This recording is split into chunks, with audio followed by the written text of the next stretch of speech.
Merci beaucoup d'être connecté sur ce live rendez-vous avec les directeurs de l'école. Je suis Cyrielle Fleuzy, je suis la directrice de la communication de l'EPF. Je vous fais juste une petite introduction pour cet événement. Donc, ce soir, vous aurez avec nous Jean-Michel Nicole, le directeur général de l'EPF, Éric Sabatero, directeur des formations et directeur du campus de Sceaux, Arnaud Daboville, directeur du campus de Troyes, et François Stéphane, directeur du campus de Montpellier. Vous pouvez poser toutes vos questions via le chat qui se trouve sur le côté de votre fenêtre Teams. Nous y répondrons soit à l'écrit, soit je ferai remonter vos questions aux 4 directeurs.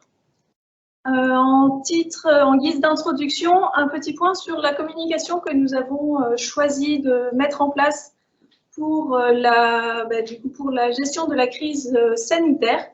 Donc, vous l'avez certainement vu, nous avons choisi de communiquer de manière écrite directement avec vos enfants, les élèves de l'EPF, en partageant avec tous les mêmes informations. Une communication aussi qui est donc transférée à tous les parents.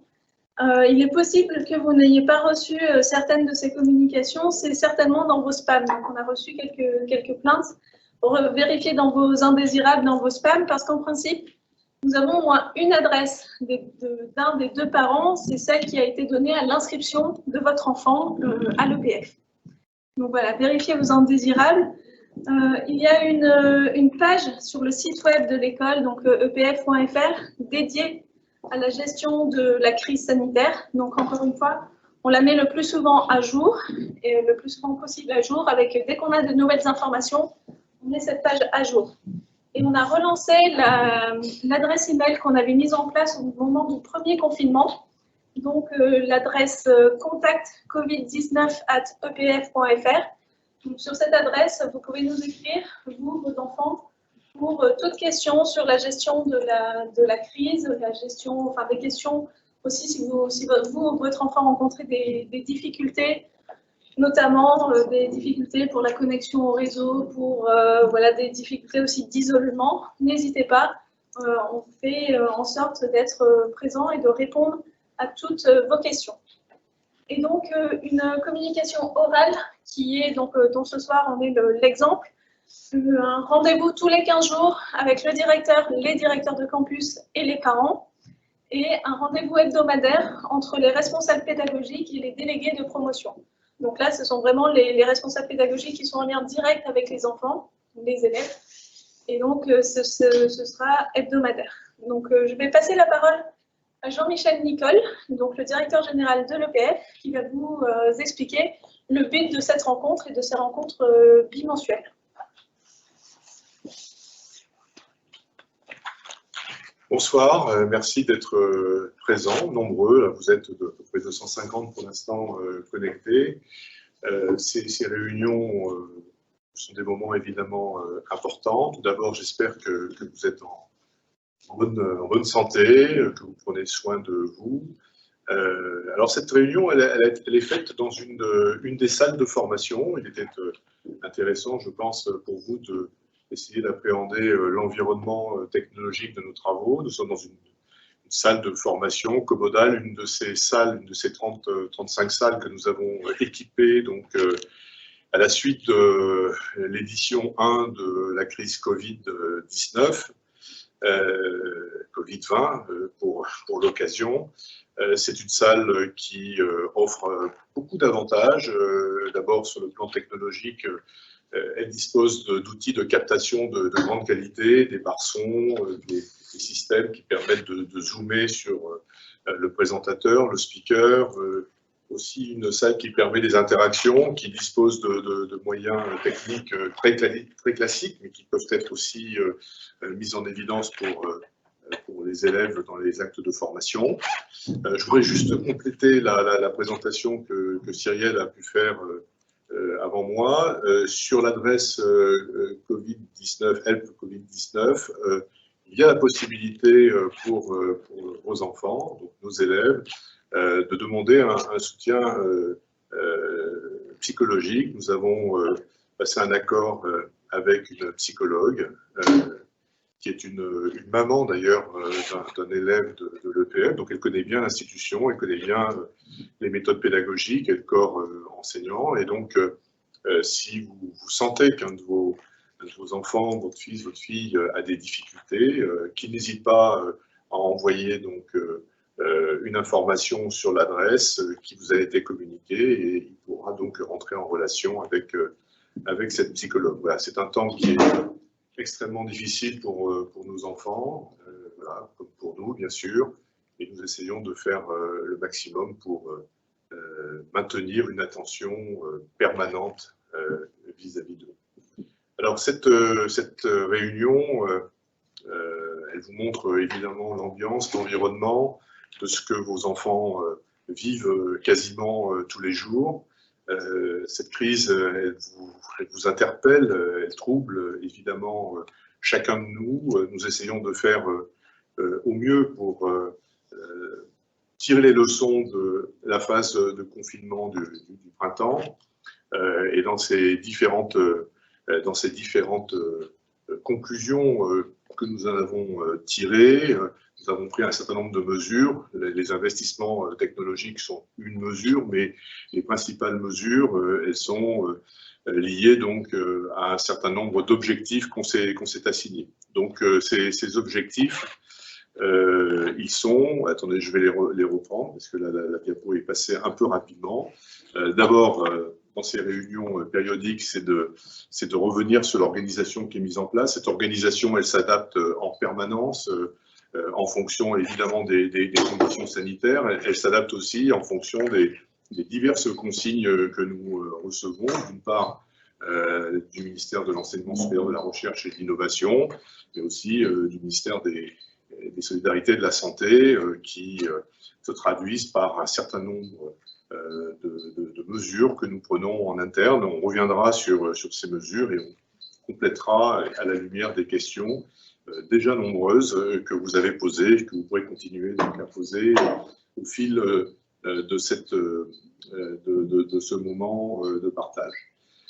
Nous allons pouvoir donc identifier un certain nombre de décisions qui ont été prises. Nous allons voir quels sont les premiers retours. Comme ça vous a été dit, les responsables pédagogiques ont un bilan périodique avec les élèves dont ils ont la charge, de façon à avoir bien sûr un retour d'expérience, et puis faire évoluer les pratiques pour que ces pratiques s'améliorent donc au fil de la crise.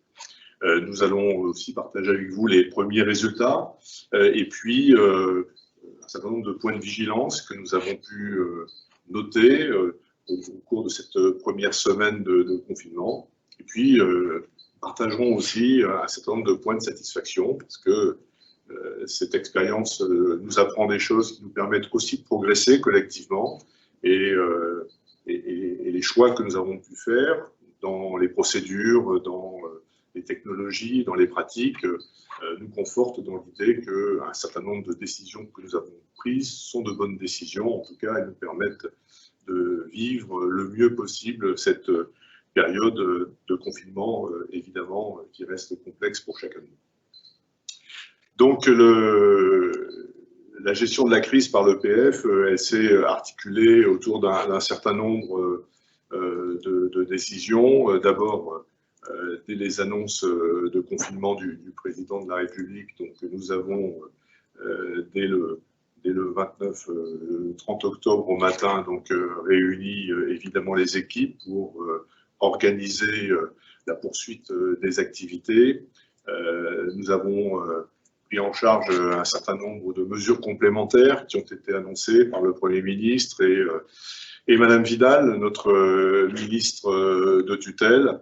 Un certain nombre de circulaires sont venus décrire plus précisément les obligations, les exigences auxquelles les établissements d'enseignement supérieur sont tenus. Et puis, ces circulaires sont amenés à évoluer dans le temps en fonction de l'évolution de la pandémie. Vous avez vu ou entendu ce matin donc les déclarations du ministre de l'Éducation nationale en ce qui concerne la gestion des établissements secondaires, Pour l'instant, donc, les informations que nous avons et nous les recevons au fil de l'eau n'annoncent pas, pour l'instant, de modifications importantes des conditions dans lesquelles nous avons décidé d'accueillir les élèves. Je rappelle que notre objectif premier, c'est de réussir cette période de confinement. Voilà, donc, nous n'avons absolument pas l'intention de chercher à échapper ou à éviter certaines des obligations qui nous incombent. Et par conséquent, donc, les mesures que nous prenons sont des mesures qui permettent de sécuriser absolument l'établissement, nos élèves, évidemment aussi les personnels qui assurent des enseignements. Et par conséquent, donc, chaque mesure est pesée, elle est évaluée, elle est mise en application et elle est réévaluée le cas échéant quand il y a un certain nombre de points de vigilance qui apparaissent à l'occasion des retours d'expérience. Ce que l'on peut, en gros, si vous voulez, décrire, c'est que nous avons trois champs qui sont importants. Un champ d'enseignement de cours magistraux et de TD qui ont été immédiatement portés en distanciel, voilà, dans les conditions que vous pouvez apprécier aujourd'hui. Les travaux pratiques ont été maintenus dans des conditions extrêmement strictes pour les établissements d'enseignement supérieur. Conditions strictes, ce ne sont que des TP qui nécessitent un rapport à la technologie, au projet, à la pratique, car il fallait évidemment sauvegarder ce qui est l'essence même des formations d'ingénieurs, ce rapport à la technologie, dans des conditions qui sont dans des conditions de sécurité sévères, puisque la jauge qui a été définie est une jauge à 50% des capacités. Nous-mêmes, nous avons pris un certain nombre de mesures complémentaires qui sont, dans la mesure du possible, d'avoir des séquences de demi-journée pour éviter, quand c'est possible, ça ne l'est pas toujours, ça reste très marginal, les interactions qui peuvent se produire entre deux séquences de cours. Les séquences de cours, elles, sont sous une protection totale, mais évidemment, quand les élèves se retrouvent, nous avons là effectivement un certain nombre de risques, au moment du déjeuner en particulier. Donc nous prenons en charge ce temps-là de l'intercours qui peut se produire dans quelques circonstances, de façon à sécuriser ce temps-là de la pause et faire en sorte que nos élèves respectent les mesures sanitaires, les gestes barrières, le port du masque, la désinfection des espaces, des mains, etc. Donc, nous sommes extrêmement vigilants. Certains des élèves vivent dans leur famille, à proximité des campus, donc les travaux pratiques sont restés ouverts pour les accueillir.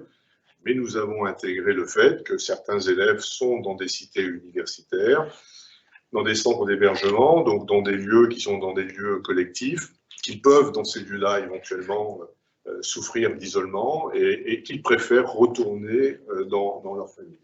Donc, nous avons intégré donc, une solution alternative qui permet effectivement à ces élèves de suivre dans un mode dit commodal, qui est le mode technique et de pédagogique que nous partageons en ce moment, de façon à ce qu'ils puissent effectivement rester en contact avec le groupe qui exerce dans les TP, mais ils auront obligatoirement, et ça c'est un élément important, à rattraper à un moment que nous avons identifié, je crois, au mois de février, donc un ensemble de séquences de TP qui leur permettront de rester exactement dans la même situation d'apprentissage que celles et ceux qui auront eu la possibilité d'assister au TP. Donc notre souci, c'est de sécuriser, mais de maintenir une équité totale pour tous les élèves, quelles que soient les conditions, les circonstances dans lesquelles ils doivent poursuivre leur formation. Puis un troisième volet qui sera détaillé tout à l'heure, ce sont les évaluations. Donc les circulaires de la fin du printemps sont toujours actifs jusqu'au 31 décembre. Il y a des possibilités d'évaluation en présentiel. Certaines nécessitent d'être en présentiel d'ailleurs.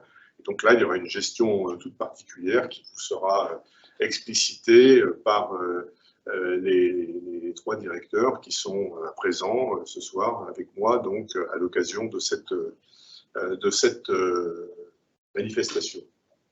Donc, est-ce que j'ai oublié d'autres éléments? Je regarde parce que je suis en train de voir très très loin, donc un écran de présentation. Donc, pendant ce temps-là, la formation des enseignants-chercheurs est complétée et maintenue. L'ensemble des équipes pédagogiques est évidemment au travail pour pouvoir continuer à améliorer les pratiques pédagogiques. Des ajustements se font en permanence. Et puis parfois, on peut aussi rencontrer des incidents techniques qui sont indépendants de notre volonté. Et nous sommes amenés donc à réguler toujours très régulièrement un certain nombre d'activités de façon à ce qu'il n'y ait pas de privation de formation. Je vais peut-être passer la parole à Eric Sabatero, qui est directeur des formations, directeur du campus de Sceaux, et qui va prendre le relais pour vous apporter des informations complémentaires. Et puis ensuite, on aura l'occasion de passer la parole donc, au directeur des campus de Troyes et de Montpellier. Voilà, je vous remercie, donc à tout à l'heure. Bonsoir. Écoutez, peut-être qu'avant de répondre aux questions ou de poursuivre cette présentation, je vous propose de regarder vraiment très rapidement les fonctionnalités que l'on met en œuvre au niveau de ces salles.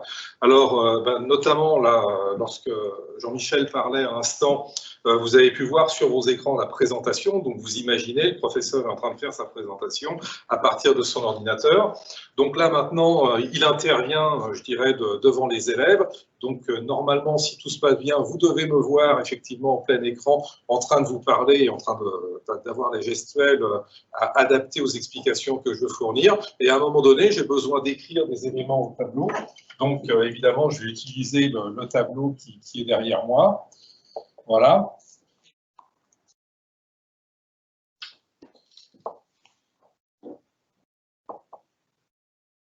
Et évidemment, ce que j'ai écrit au tableau, à un moment donné, je vais revenir devant pour continuer à m'adresser à mon public, à mes élèves.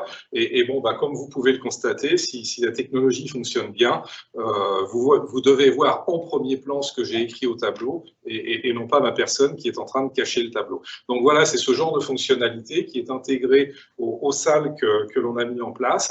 Et l'enseignant peut jongler très facilement, finalement, entre le tableau et ce qu'il a besoin d'indiquer, d'écrire, de commenter, de schématiser pour les élèves. Une présentation où il peut faire tous les gestes qu'il veut, effectivement, pour alimenter, je dirais, son discours. Et puis, un écran de projection sur lequel il peut effectivement présenter ses slides et donc illustrer son enseignement.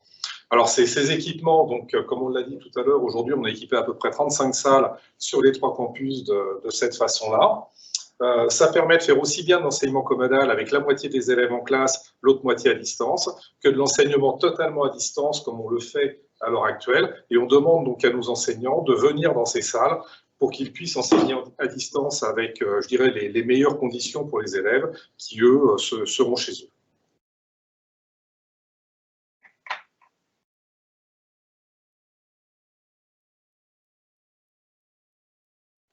Voilà, donc on revient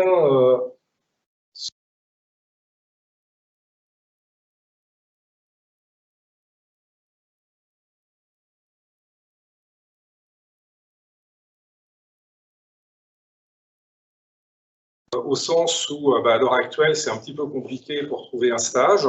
Beaucoup d'entreprises sont soit en chômage partiel, soit en télétravail. Donc, effectivement, ça ne facilite pas ni la recherche des stages, ni l'exécution du stage. Donc, pour ça, effectivement, soyez rassurés, on le prend en compte. Alors, d'une façon générale, lorsque vous avez ces questions-là, la question à se poser, c'est à quoi ça sert ? À quoi sert le stage? À quoi sert l'exposition à l'international? Quelles sont les compétences que ça va apporter effectivement aux étudiants? Et tous les moyens de substitution qu'on va mettre en place vont viser à conserver ces compétences et à employer donc un autre moyen effectivement pour aboutir aux mêmes compétences. Donc, si au niveau d'un stage, il faut le raccourcir ou le décaler dans le temps, on n'hésitera pas à le faire, à condition, effectivement, que les mêmes compétences soient atteintes. Et pour l'international, c'est la même chose.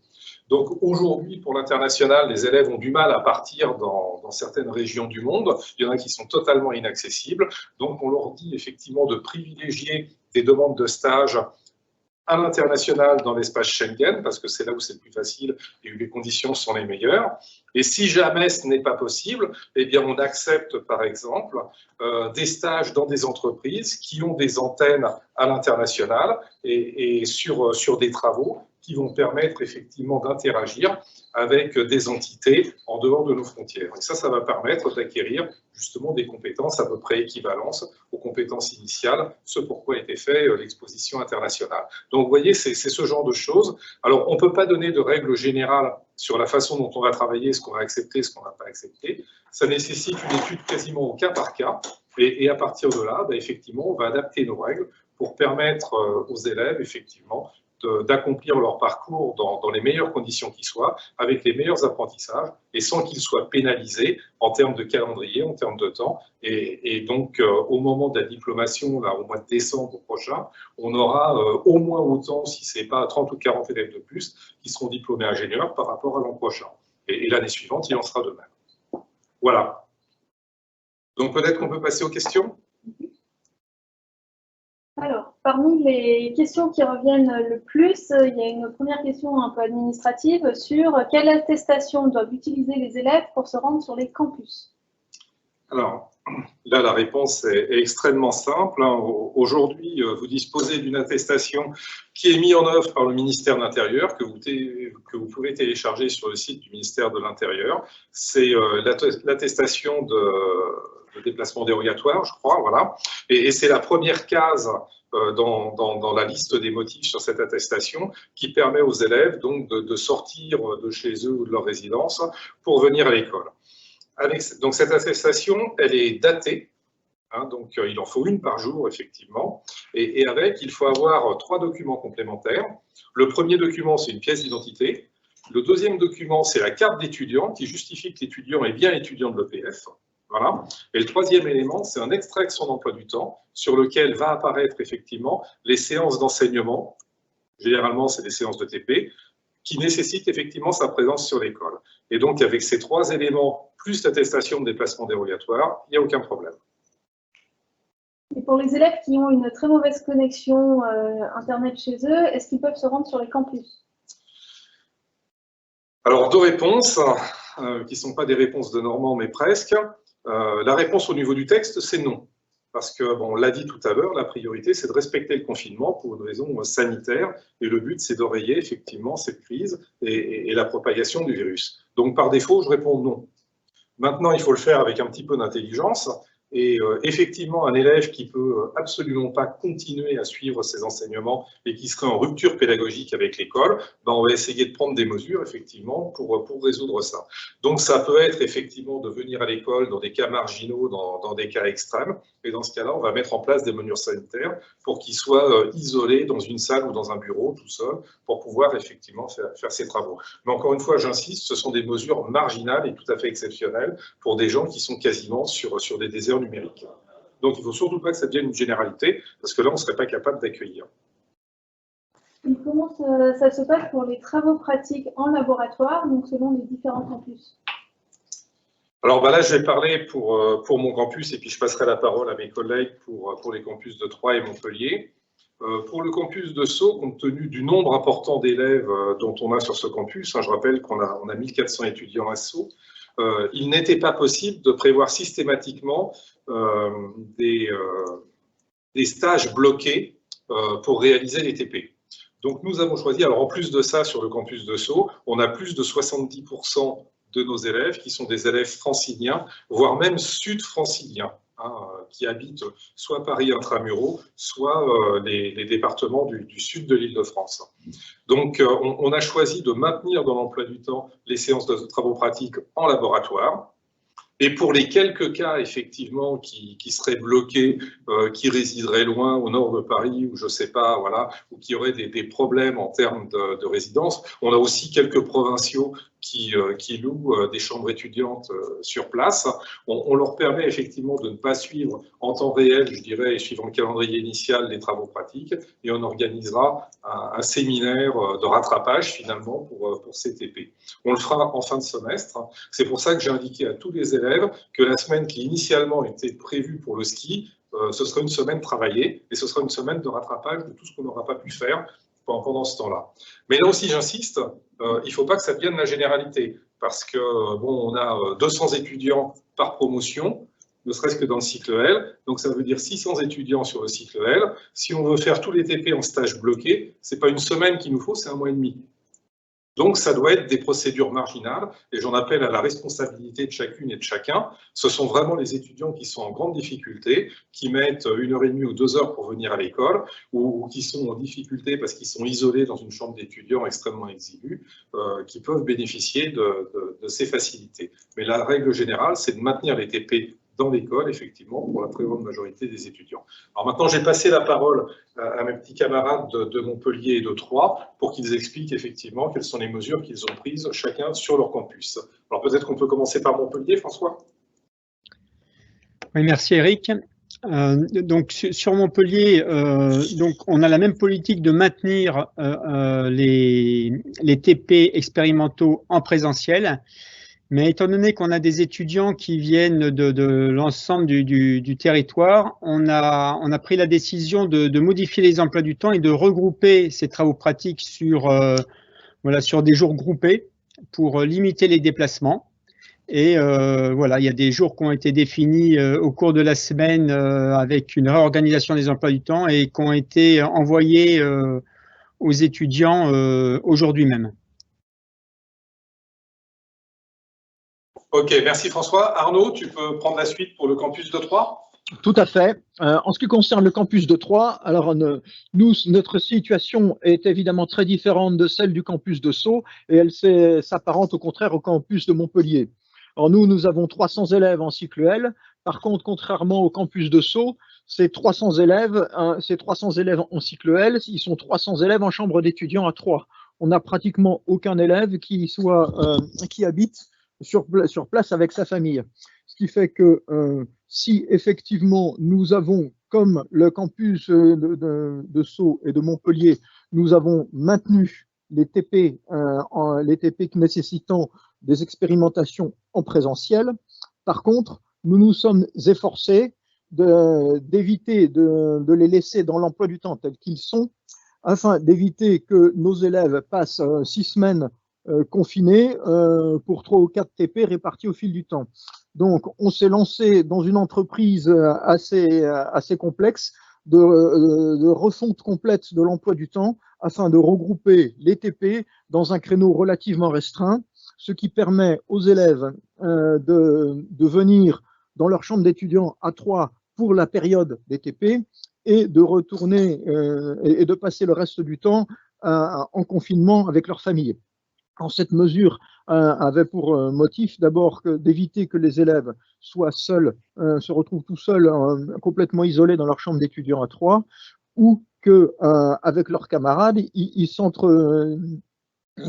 retrouvent entre camarades et qu'ils risquent de se contaminer les uns les autres. Donc, il nous a paru plus sage de diminuer la présence des élèves dans leur chambre d'étudiants à Troyes en regroupant les TP sur une période déterminée. Donc la période sur laquelle les TP se produiront, ça sera grosso modo pour les TP du semestre, ça sera entre la fin de novembre et Noël. On va tâcher de tous les regrouper dans ce créneau-là, ce qui effectivement nous nécessite de reprendre à plat l'emploi du temps tel que les élèves l'ont eu. Pour se déplacer, bien sûr, les élèves doivent avoir les pièces qui ont été définies, qui ont été précisées par Eric Sabatero. Je précise, car j'en avais pris l'accord formel auprès du rectorat, ces documents permettent également d'effectuer des déplacements interrégionaux pour se rendre de leur lieu de confinement jusqu'au campus et passer leur TP. Voilà pour Troyes. Merci Arnaud. Nous avons des questions aussi sur les majeures et notamment certaines majeures dont les secteurs sont peut-être plus touchés par la crise sanitaire et notamment la majeure aéronautique et espace, avec des questions sur l'accompagnement qu'on va faire pour les élèves, pour leur stage, voire pour certains pour des apprentissages aussi.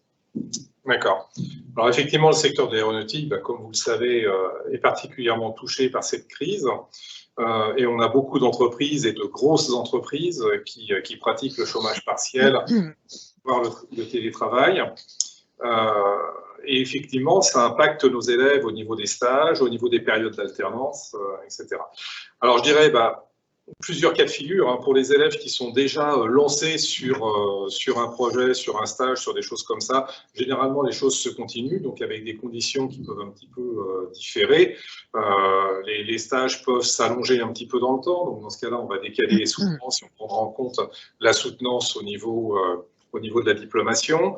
Dans certains cas de figure, ce sont des stages qui sont carrément remis en cause. Donc là, on a un service des relations entreprises et de l'insertion professionnelle qui œuvre beaucoup pour aider les élèves justement soit à trouver de nouveaux stages, soit à renégocier des conditions de stage au travers d'un avenant. Voilà, donc là, les élèves sont accompagnés par les services de l'école dans ce cadre-là. Maintenant, sur ces secteurs qui sont particulièrement touchés, je pense qu'on peut avoir une réflexion à court terme et à moyen terme. Aujourd'hui déjà, j'avoue que j'ai été assez rassuré par le comportement des étudiants, en ce sens où je me disais, oh là là, crise dans l'aéronautique, super importante, tous les élèves vont fuir la majeure aéronautique et espace pour aller vers d'autres majeures. Ça n'a pas été du tout le cas, et les élèves ont eu une certaine sagesse en disant non, non, c'est vraiment le secteur d'application qui m'intéresse, et l'aéronautique et l'espace, c'est pas qu'Airbus, ou c'est pas que Safran, ou c'est pas... Voilà, il y a tout un secteur économique extrêmement vaste, beaucoup d'entreprises, et donc je persiste et je continue ma formation dans ce secteur-là. Donc évidemment, on les accompagne, et aujourd'hui, on trouve des professionnels sans aucune difficulté qui continuent avec nous à faire l'accompagnement au travers des cours, des projets, toutes ces choses-là. Et puis d'autre part, il faut bien voir que le temps de formation d'un ingénieur, c'est un temps long. Former un ingénieur, ça prend 5 ans. Voilà. Et donc, aujourd'hui, des élèves qui rentreraient à l'école et qui auraient cette volonté d'aller vers le secteur de l'aéronautique et de l'espace, pour ne citer que celui-là, mais on pourrait parler d'autres secteurs impactés aussi, évidemment, ils ne sortiront sur le marché du travail que dans 5 ans. Et dans 5 ans, on a quand même bon espoir que le secteur ait repris une activité économique normale, et les économistes prévoient que dans 5 ans, finalement, le secteur de l'aéronautique aura retrouvé quasiment son niveau d'avant la crise. Donc, je pense qu'il ne faut pas être trop inquiet. On a affaire, et d'autre part, l'histoire nous a montré ça également, notamment au niveau de ce secteur aéronautique que je connais un petit peu. L'histoire nous a montré qu'à chaque crise, effectivement, les crises pouvaient être extrêmement impactantes, mais de toute façon, l'activité revenait après la crise. Donc là, on sait qu'on est parti sur une crise qui durera peut-être encore 1 an, on n'en sait absolument rien. Mais ce qui est sûr, c'est qu'après la crise, le besoin va réapparaître et donc le niveau d'activité reviendra. Donc je pense qu'il ne faut pas être plus inquiet que ça en termes d'emploi pour les élèves qui sont en cours de formation ou qui souhaiteraient débuter ces formations dans ces domaines-là. Pour ce qui est de l'obligation de départ à l'étranger, si la crise se poursuit, si le confinement se poursuit aussi, est-ce que nous maintiendrons cette obligation de départ à l'étranger ? Comme j'ai dit tout à l'heure, l'idée de base, c'est de regarder quelles sont les compétences qui sont apportées par l'expérience internationale. Donc, principalement, ce sont des compétences en termes de multiculturalité. L'idée, c'est d'habituer les étudiants à travailler avec des personnes qui ont d'autres habitudes de vie, d'autres habitudes de travail, etc. Voilà. Donc, si on peut trouver un moyen palliatif qui permet aux étudiants d'acquérir les mêmes compétences, on ira sans aucun doute vers des solutions de cette nature-là. Alors, ça dit, il faut graduer les choses. La première chose, c'est de continuer à rechercher un stage à l'étranger ou une expérience internationale. Et aujourd'hui, c'est possible. On a beaucoup d'étudiants qui arrivent encore à partir à l'étranger dans l'espace Schengen, je précise bien. La deuxième chose, c'est quand ce n'est pas possible, on regarde effectivement les stages dans des entreprises qui ont des secteurs d'activité à l'étranger ou qui travaillent avec des filiales ou avec des sous-traitants à l'étranger pour acquérir les mêmes compétences. Et puis, je dirais, en dernier recours, quand on est vraiment bloqué et qu'on arrive en butée en fin de formation, eh bien, on trouve d'autres alternatives. Et par exemple, on a mis en place aujourd'hui un programme de tutorat pour exactement 14 élèves sur une promotion de 380 qui étaient bloqués pour la diplomation en 2020, avec un programme de tutorat où ils accompagnent des étudiants étrangers, donc qui sont un petit peu dépaysés, qui arrivent en France, et ça leur permet d'avoir ce lien interculturel, de discuter avec eux sur les méthodes de travail, la façon d'appréhender les choses, etc. Donc on arrive à trouver des solutions. Alors je dirais qu'aujourd'hui, la commission des titres d'ingénieur et nos tutelles nous donnent toute latitude, à condition qu'on respecte un objectif de formation en termes de compétences, comme je l'ai expliqué. Donc on s'adapte, effectivement, et encore une fois, il n'y a pas de règle générale, il n'y a que des cas particuliers, mais on s'adapte pour qu'aucun élève ne soit pénalisé. Nous recevons beaucoup de questions sur la démotivation des élèves qui sont à distance. Comment éviter cette démotivation? Comment aider aussi les élèves qui sont en situation d'isolement? Alors, Jean-Michel Nicole en a parlé tout à l'heure. Je crois qu'il y a plusieurs aspects. Hein. Il y a un aspect psychologique et un aspect d'accompagnement. Donc, je rappelle qu'on a mis en place une adresse Internet. On a passé une convention avec des professionnels de santé qui permettent d'accompagner les étudiants qui sont en difficulté. Donc ça, c'est un point extrêmement important. Et il ne faut pas hésiter à solliciter si c'est le cas pour vos enfants. Voilà. L'accompagnement, il est fait, je dirais aussi, quasiment au quotidien par les responsables pédagogiques.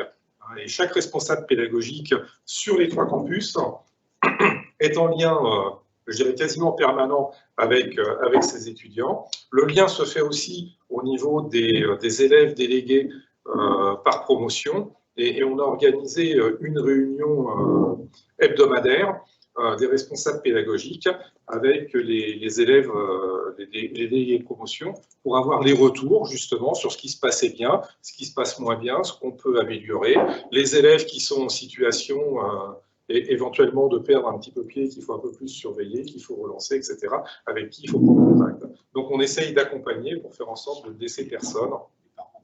Et puis évidemment par les parents, bien sûr, oui, c'est Jean-Michel qui me fait signe, bien sûr les parents sont un relais extrêmement important, et si jamais c'était le cas pour votre enfant, on attend de vous effectivement que vous nous signaliez ces difficultés, bien sûr.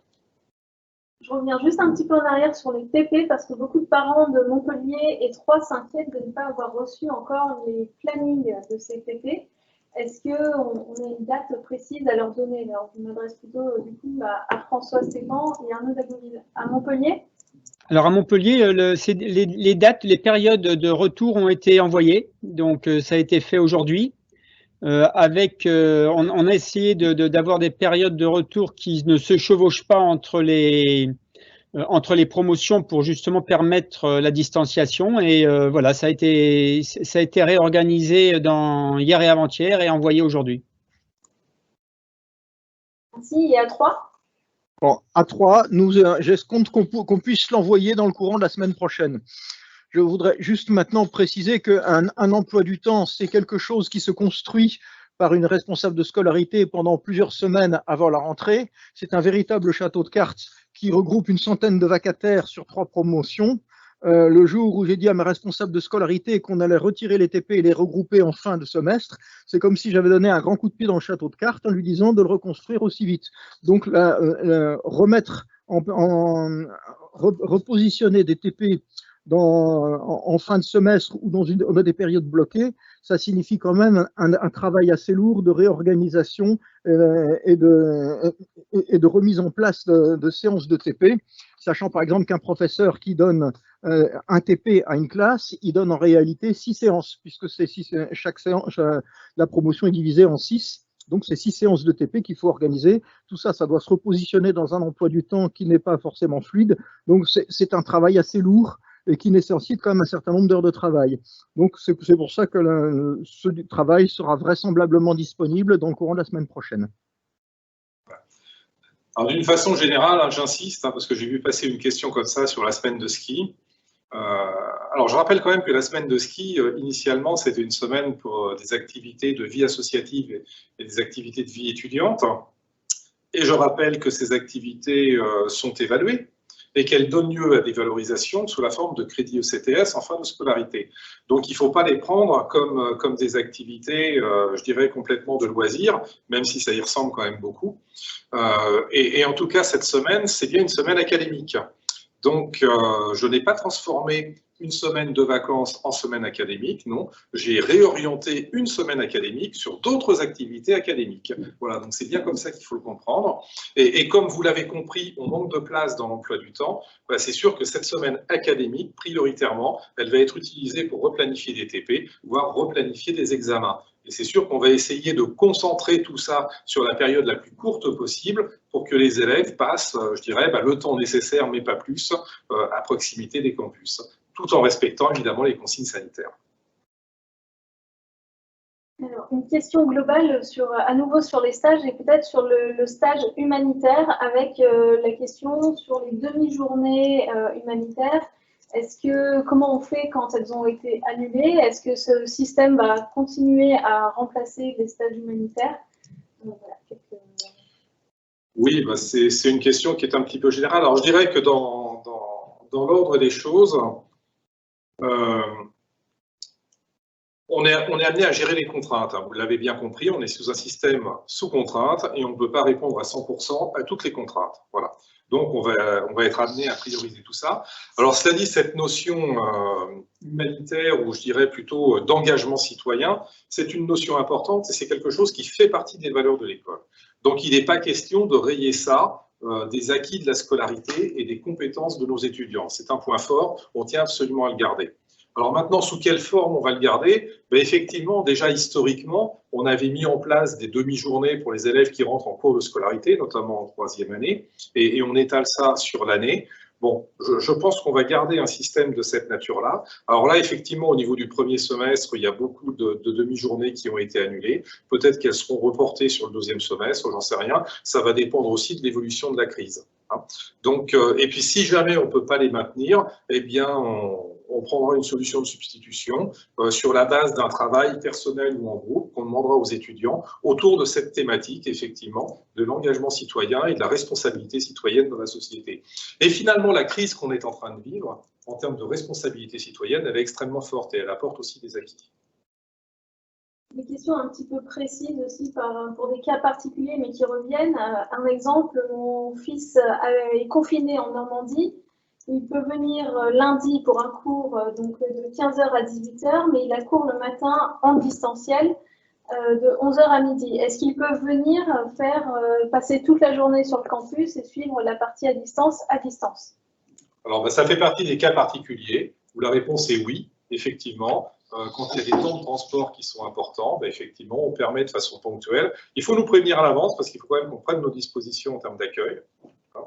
Mais ça fait partie des cas particuliers où on peut effectivement isoler l'étudiant en question pour qu'il suive son cours à distance dans une salle ou dans un bureau où il va être tout seul, ce qui lui permettra après ça de faire son TP de façon ordinaire. Tout à fait. Donc, qui doivent-ils prévenir? Les responsables pédagogiques. Tout passe par les responsables pédagogiques systématiquement. Très bien. Une question aussi sur le niveau et la qualité des enseignements. Est-ce qu'on peut garantir qu'en étant passé à distance, la qualité de nos enseignements est toujours aussi respectée? Alors, il faut être très clair. Un enseignement à distance ne pourra jamais avoir le même niveau de qualité qu'un enseignement en présentiel. Ça, c'est un fait. Voilà, c'est comme ça. Maintenant, on peut essayer de faire le mieux possible. Donc, c'est pour ça qu'on a dépensé quand même un petit peu d'argent dans cet équipement. Et les retours des étudiants qu'on a aujourd'hui, au travers notamment des réunions avec les étudiants délégués de promotion, sont très bons. Et quand on compare finalement ce qui s'est passé lors de la première période de confinement avec cette période, eh bien, on constate une élévation du niveau de qualité extrêmement importante. Et d'ailleurs, c'est amusant, parce que finalement, les enseignants qui étaient plus à l'aise, on va dire, lors de la première période de confinement et qui, du coup, ont enseigné à partir de chez eux. Et à cette époque-là, tout le monde enseignait à partir de chez soi, quasiment, puisque les campus étaient fermés. Il n'y avait pas d'autres façons de faire. Et qui ont souhaité continuer à enseigner à partir de chez eux, tout simplement parce qu'ils habitent loin par rapport à l'école, eh bien, se retrouvent finalement à être les moins bien perçus par les étudiants. Alors qu'on sait que ce sont des enseignants de bonne qualité, qui maîtrisent les outils techniques, mais tout simplement parce que quand vous enseignez assis à votre bureau, derrière votre ordinateur et votre webcam, eh bien vous ne pouvez pas avoir la gestuelle et les explications que vous avez quand vous êtes dans une salle de cours, que vous disposez d'un tableau, d'un écran de projection, etc. Voilà. Donc oui, je dirais, on a su s'adapter et on a augmenté le niveau de qualité. Bon, maintenant, il faut être tout à fait lucide. Un niveau de qualité d'enseignement à distance ne sera jamais un niveau de qualité d'enseignement en présentiel, bien sûr. Une question en lien, est-ce que les professeurs de deuxième année ont constaté que le niveau des élèves qui ont vécu en première année le confinement est différent que des années précédentes? Alors, il y a des différences, mais je ne dirais pas que les élèves sont moins bons. Ça n'aurait pas de sens. Par contre, je dirais c'est notre savoir-faire et le savoir-faire de tous nos enseignants que d'adapter effectivement à ce qu'ont pu faire les étudiants lors de l'année antérieure. Donc tout ça, ça s'adapte et je dirais c'est de l'ordre du petit réglage. Donc je ne suis vraiment pas inquiet là-dessus. On est capable d'adapter les choses. Donc là, il n'y a pas de grande difficulté. Une question aussi qui revient, c'est des parents. Ce sont des parents qui voudraient savoir s'ils peuvent avoir accès à l'emploi du temps de leurs enfants pour être sûr qu'ils suivent bien les cours. Là, je dirais on est plus sur une relation parent-enfant hein, ou parent-élève. Tout élève a accès à son emploi du temps par Internet. Je dirais tout élève a la faculté de confier à ses parents ses codes d'accès pour qu'ils puissent voir ses emplois du temps. Donc là, je dirais on est vraiment sur une relation parent-élève. Hein, c'est pas tellement à l'école d'interférer dans cette relation. Alors, je rajoute juste un petit point. Quand on a un élève en difficulté, on n'hésite jamais à interpeller ceux que j'appelle les sponsors de la formation, c'est-à-dire bien souvent les parents. Hein, c'est-à-dire que, et là, on est vraiment sur la ligne de crête par rapport à ce que l'on doit faire ou pas. Je dirais que par éthique, au niveau de l'école, on n'hésite jamais à interpeller les parents quand on a effectivement un élève qui est en situation difficile. Mais en temps normal, on laisse faire la relation parent-enfant, ça me paraît tout à fait normal. Oui, je rajouterais qu'au niveau du suivi des étudiants, on a un moyen de savoir si les étudiants sont connectés via la plateforme numérique et les responsables pédagogiques sont vigilants sur les connexions qui sont effectives ou pas de chaque étudiant. Et c'est comme ça, c'est un moyen de détecter s'il y a décrochage ou pas. Alors du coup, j'en profite pour rappeler le travail extrêmement important qui est fait par la cellule d'innovation pédagogique numérique, donc avec l'ensemble des personnes qui y travaillent, qui sont dédiées à cette cellule, et l'ensemble des enseignants qui participent effectivement aux travaux de la cellule. C'est vraiment grâce à ces travaux qu'on a pu mettre en place de l'enseignement communal et de l'enseignement à distance de bonne qualité. Cette cellule a eu la charge de former quasiment tous les enseignants permanents, mais aussi un grand nombre d'enseignants vacataires de l'école sur ces technologies et sur ces outils.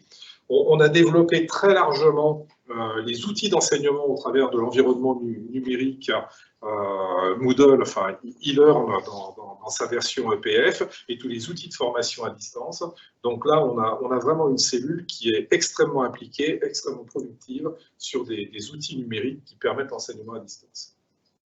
Sur la rentrée des 4e années, comment va-t-elle se passer et est-ce que, comme la semaine au ski est supprimée, la rentrée va-t-elle être avancée? Alors la rentrée ne sera pas avancée. On va garder les dates qu'on avait initialement prévues. Maintenant, comment elle va se passer? Eh bien, je dirais que si vous êtes capable de me dire si on sera en confinement ou pas, je vous répondrai. Voilà. Donc pour l'instant, je ne sais pas répondre. Tout ce que je peux vous dire, c'est qu'on fera au mieux. Et comme on est sur les majeurs, les 4e et 5e années, les parents des élèves en majeur demandent si un exercice de ce type peut être organisé avec les responsables de majeurs et les parents d'élèves.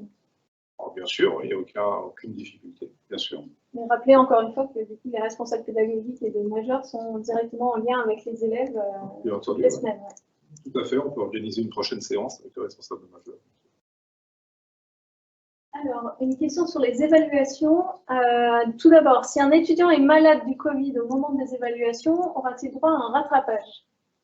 La réponse est oui, et là on rentre dans le droit commun du système universitaire ou du système d'enseignement supérieur.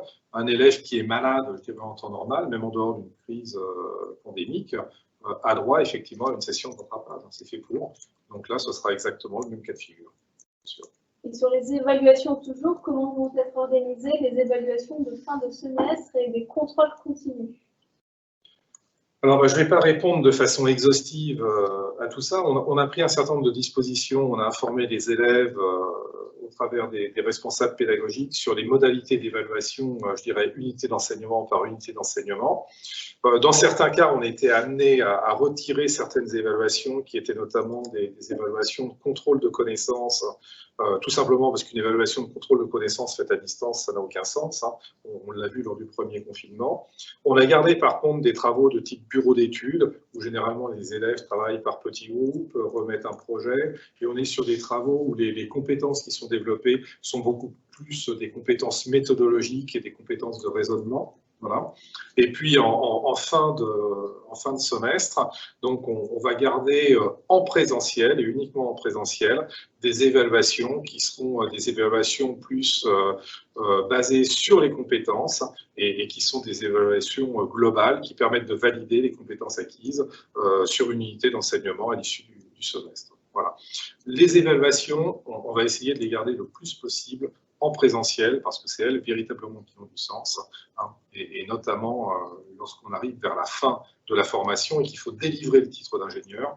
Pour délivrer un titre d'ingénieur, il faut vraiment qu'on soit sûr de ce que l'on fait, et il faut que l'évaluation ait du sens, elle ait de la qualité. Est-ce que dès la fin du confinement, les cours reprendront en présentiel? Dès qu'on pourra faire revenir les élèves à l'école, bien sûr. Bien sûr.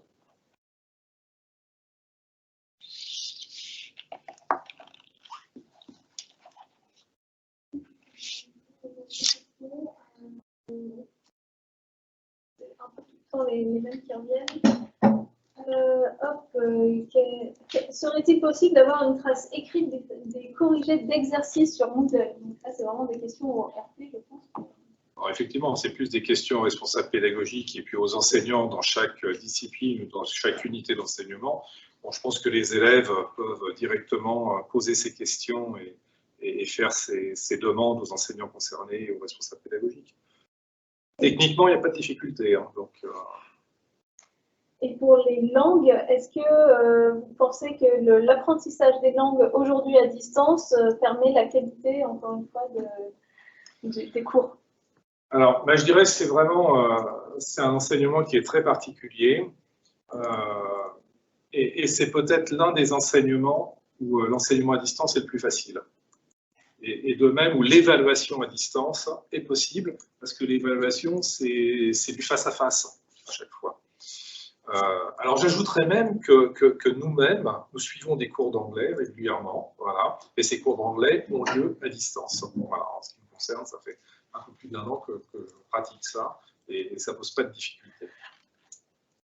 Encore une question sur les évaluations. Un parent d'élève nous dit que rassembler les examens divers et variés, c'est bien, mais après une période psychologiquement difficile, est-ce que ça ne risque pas d'accentuer la fatigue et les difficultés chez les élèves déjà un peu en difficulté? Probablement. Maintenant, s'il y a d'autres solutions, je suis preneur. On est dans un système de contraintes, hein, on l'a dit tout à l'heure. Il faut essayer de trouver les meilleures solutions ou les moins mauvaises. Voilà.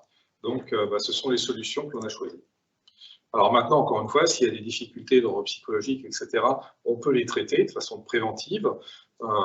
Si jamais un élève voit qu'il est en difficulté à l'approche effectivement des évaluations. Mais de toute façon, il faudra bien qu'il y ait des évaluations. Enfin, il n'est pas question de faire perdre 1 an aux étudiants. Ça, ce ne serait pas acceptable. Voilà. Donc, partant de ça, on essaye de mettre en place les solutions qui sont les meilleures. Alors, c'est sûr, bon, maintenant, il faut se replacer aussi dans des contextes. Hein. Ces mêmes étudiants, s'ils étaient à l'université, ils n'auraient pas le choix. À l'université, c'est un examen à la fin du semestre et basta, quoi. Hein. Donc là, on est quand même sur un mode où il y a beaucoup plus d'accompagnement. Il y a encore une partie de contrôle continu au travers des bureaux d'études et des projets qui existent, etc. Voilà, donc c'est pas non plus la catastrophe, quoi. Nous avons des parents d'élèves en cursus franco-allemand, en bachelor ou même en apprentissage, qui s'inquiètent parce qu'ils trouvent que la communication est très orientée vers la formation généraliste Est-ce qu'on peut rappeler que ces élèves ne sont pas livrés à eux-mêmes et qu'on pense bien sûr à tous nos élèves? Tout à fait, on pense à tous les élèves, on traite de la même façon tous les élèves. Il y a des responsables pédagogiques pour toutes les formations qui ont les mêmes prérogatives et les mêmes obligations. Bon, et la communication est large et se fait généralement sur toute la population étudiante de l'école. Donc, non, on pense à eux, il n'y a pas de problème particulier. Alors, par contre, eux peuvent avoir des problèmes particuliers qui sont liés à leur cursus. Hein. C'est sûr qu'au niveau des apprentis, on a une attention particulière parce que certains apprentis peuvent se retrouver, comme on l'a dit, en période de chômage partiel ou en télétravail ou avec un tuteur qui lui-même va être en chômage partiel, donc il y a un défaut d'encadrement, des choses comme ça. Voilà. Et bon, la particularité des élèves alternants, au sens large, c'est qu'ils sont suivis par un tuteur professionnel et par un tuteur académique. Donc ces élèves-là ont un interlocuteur au sein de l'école pour leur propre cas particulier. Donc ils n'hésitent pas à se retourner vers cet interlocuteur pour faire part des difficultés. Il y a encore un parent d'élève du cursus franco-allemand qui dit oui, on ne sait pas ce qui se passe en Allemagne, on ne connaît pas la situation et donc on s'inquiète pour notre enfant qui est en Allemagne. Est-ce qu'on peut avoir plus d'informations? Alors là, comme je n'avais pas préparé cette question, je n'ai pas d'informations spécifiques à donner, mais par contre, les responsables pédagogiques de la formation franco-allemande ont toutes les informations qui vont bien et sont en lien direct avec les collègues munichois. Donc déjà, la première chose, je dirais, c'est que s'il y avait des problèmes, on le saurait, et vous le sauriez. Et puis la deuxième chose, c'est que si vous voulez avoir des informations, retournez-vous effectivement vers les responsables pédagogiques des années de formation de cursus franco-allemand qui pourront vous donner... Alors, c'est pas le Covid, c'est parce que je parle de trop. Voilà, qui pourront donner toutes les informations. Mais viens à mon secours, Jean-Michel. Ouais. Question sur les problèmes Citrix qui revient souvent. Pardon, excuse-moi Jean-Michel, ça tombe sur toi. C'est une question pour toi, ça. Donc oui, beaucoup de problèmes Citrix ces derniers jours. Ça impacte l'efficacité, le travail des étudiants. Comment allez-vous y remédier? Je vais prendre le relais, même si je ne vais pas pouvoir répondre de manière très directe à cette question. D'abord, on a effectivement remarqué, surtout très récemment, un certain nombre de problèmes Citrix. Alors, il y a eu déjà, concernant Citrix, une acquisition lourde de licences complémentaires. Donc, on a régulé pendant le dernier confinement et depuis les ressources. On a donc fait les acquisitions, on a quasiment doublé le nombre de licences Citrix. Bon, Citrix, ça consomme beaucoup de ressources internes. Donc, il y a eu des ajustements qui ont été faits aussi sur les moyens techniques en interne. Puis, très récemment, on a rencontré un certain nombre de difficultés de réseau, mais très peu. Et puis enfin, il y a un dernier élément aussi qui est important, c'est qu'on a constaté que certains élèves n'avaient pas appliqué les contraintes paramétriques qui leur permettaient d'utiliser Citrix dans les meilleures conditions. Et on les a renvoyés au paramétrage de leur logiciel sur leur machine de façon à ce qu'ils puissent utiliser Citrix. Donc, il y a des problèmes Citrix qui sont remontés, ce sont des problèmes qui sont relativement limités. La plupart sont liés à des questions de paramétrage matériel, donc ce ne sont pas des problèmes qui touchent l'intégralité de la cohorte, mais quelques personnes. Donc on a régulé si effectivement on a bien reçu le retour d'information, on a accompagné parce que les services support de l'EPF sont à la disposition de nos élèves. Donc on a régulé et traité au cas par cas donc les difficultés. Après, il y a pu y avoir des baisses de réseau, des faiblesses de réseau à certains moments, mais ce sont des faiblesses qui ont été extrêmement contournées. Et puis pour le reste, la DSI suit l'utilisation des licences, les ressources utilisées, les ressources informatiques utilisées dans les applications Citrix, et on est un peu comme dans le système de régulation des hôpitaux, on a des capacités maximales et on regarde justement comment on s'approche des capacités et on régule soit par des acquisitions de licences, soit par des procédures particulières, de façon à ce que, effectivement, l'utilisation de Citrix, qui est quand même un dispositif, un élément central de la pédagogie à distance et qui permet d'utiliser donc un grand nombre d'applications, on régule pour éviter justement ces difficultés. Donc, il faut faire remonter l'information si elle persiste, et la régulation va se faire par un accompagnement des fonctions support. Et toujours dans des questions informatiques, si vous pouvez répondre, ils ont les élèves qui n'ont pas d'ordinateur assez performant.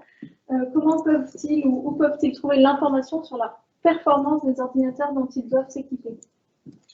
Alors, on a publié donc sur notre site les caractéristiques techniques des machines compatibles avec Citrix. Donc, les élèves peuvent tous vérifier que les processeurs, que les configurations sont bien conformes au cahier des charges de l'utilisation de Citrix.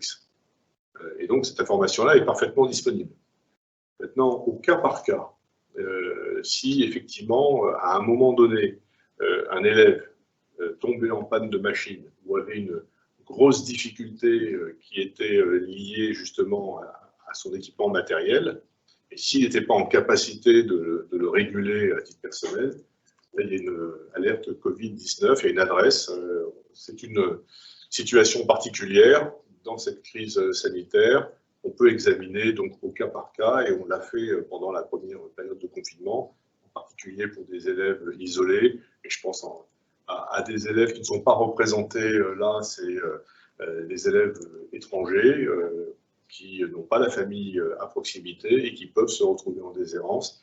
Et on a libéré un certain nombre de ressources financières et on a orienté aussi la CELEC, qui est une cotisation que chacun des élèves a versée, en fait, et qui est gérée par le Crous. Donc on a récupéré une partie de cette CELEC pour pouvoir justement donc, accompagner le financement de matériel au cas par cas.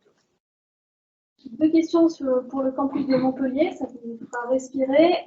Donc la première sur l'apprentissage à Montpellier. Que se passe-t-il si mon enfant n'a pas trouvé son apprentissage d'ici la fin janvier? Et autre question, je suis maman d'une élève qui est à Montpellier.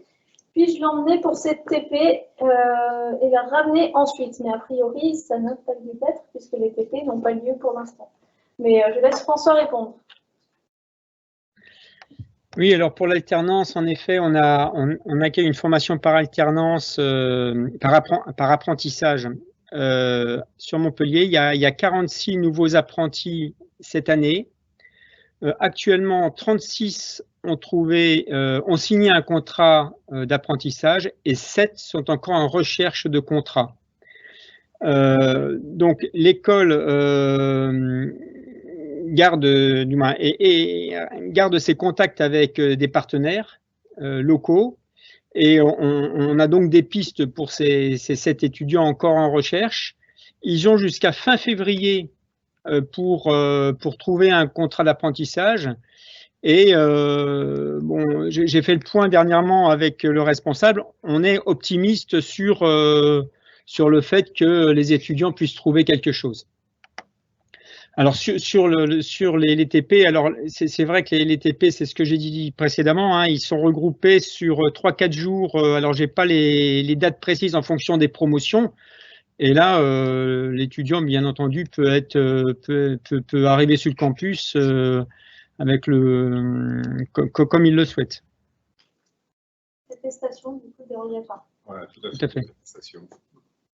Encore une question sur les évaluations. Les évaluations en contrôle continu permettent en général de remonter la moyenne.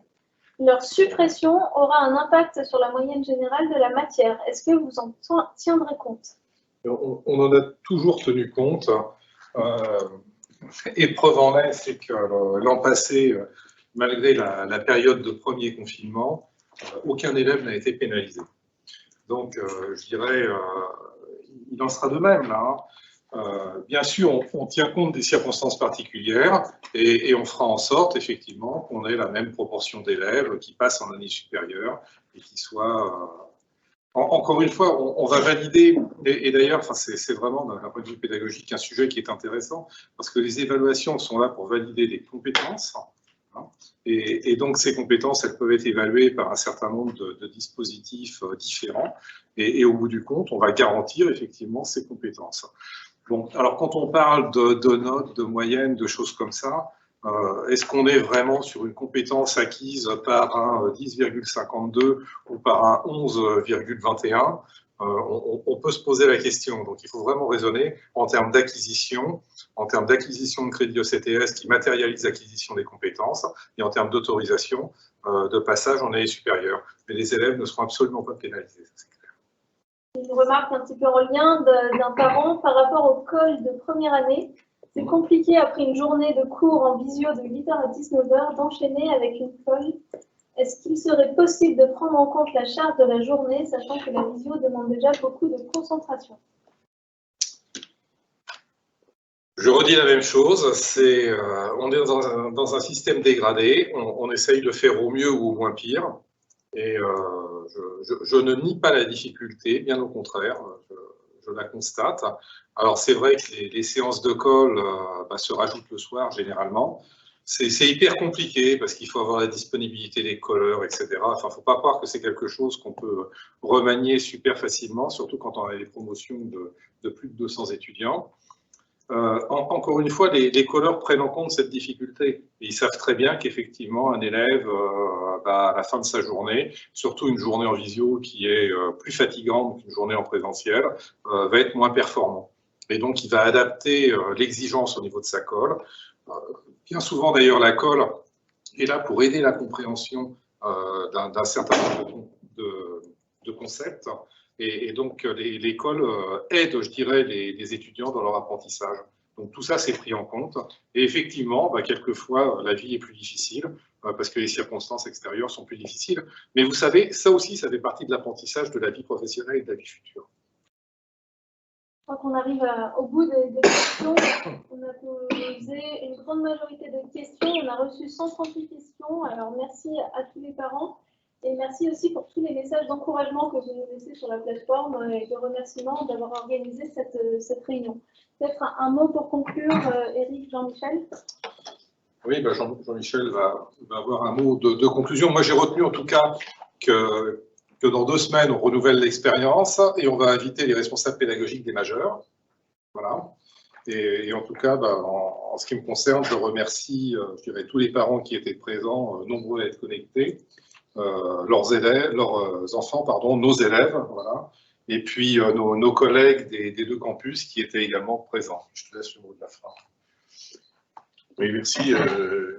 Un petit mot d'humour. En général, mes collègues ne me laissent pas le mot de la fin parce que ce sont des fins interminables. Je vais essayer pour une fois d'être bref parce que, bon, aux enfants, pour vous-même, c'est évidemment une situation compliquée. Ces visios qui, pour nous aussi, s'étalent toute la journée, le matin très tôt, et qui ne sont pas terminés encore à cette heure-ci, donc ce sont des moments difficiles. Et je comprends parfaitement que ce soit épuisant et que chacun ait besoin de se détendre. Donc, j'espère qu'on a pu répondre à vos questions. On a vraiment voulu se mettre dans une ambiance. Ce n'était pas très facile parce que il fallait organiser aussi l'espace et puis gérer plusieurs médias. Et pour ma part, n'ayant plus le bonheur d'être devant des élèves depuis quelques temps, donc c'était des retrouvailles avec une technologie à laquelle j'avais échappé jusqu'à maintenant. Et bon, maintenant ça s'est fait. J'espère que vous aurez trouvé là des réponses, aussi que cette approche de la communication vous aura satisfait. Ça ne nous empêche pas de continuer à communiquer, bien sûr. Entre-temps, n'hésitez pas à envoyer des messages, des questions. Le rôle des responsables pédagogiques est absolument essentiel parce que ce sont véritablement ce qu'on appelle par ailleurs des premières lignes qui sont là au contact finalement du système éducatif. Ils sont à votre disposition. On a voulu inaugurer cette relation particulière avec vous parce que vous êtes dans ce moment particulier-là des acteurs importants de l'équilibre général, voilà, d'un système qui est en souffrance, et vous êtes aussi des supports très importants pour vos enfants. Vous pouvez aussi partager avec nous vos propres difficultés dans cette relation avec vos enfants et peut-être, en étant les témoins de leur souffrance, de nous aider à les aider pour faire qu'on passe le plus sereinement possible ce temps difficile. J'espère que vous aurez apprécié les efforts que nous faisons les uns et les autres. Et puis je dois simplement, là, bien sûr vous remercier, mais surtout aussi remercier tous mes collègues de l'EPF, voilà, qui sont nombreux, qui sont sur le pont, qui sont actifs et qui passent de longues journées à articuler, ajuster en permanence nos pratiques pour faire qu'on traverse cette vague voilà, en surfant plutôt qu'en étant englouti. Et jusqu'à présent, je dois dire que voilà, je suis vraiment très heureux de diriger cette école et puis de partager avec eux ces succès que chaque jour on gagne avec vous, avec vos enfants. Et puis, je vous souhaite une belle soirée, prenez soin de vous, rechargez l'appli Covid pour pouvoir faire que l'on se mette tous et toutes en sécurité. Et puis, on aura le plaisir de se retrouver dans 2 semaines à peu près. On aura eu un inventaire de cette première quinzaine de confinement. On en saura un petit peu plus sur la suite de l'histoire et on pourra donc partager les derniers ajustements, les derniers retours, les dernières évolutions, les dernières informations pour que tous ensemble on soit au meilleur niveau d'information pour que la coopération soit la meilleure. Bonne soirée, bon week-end et puis à très bientôt.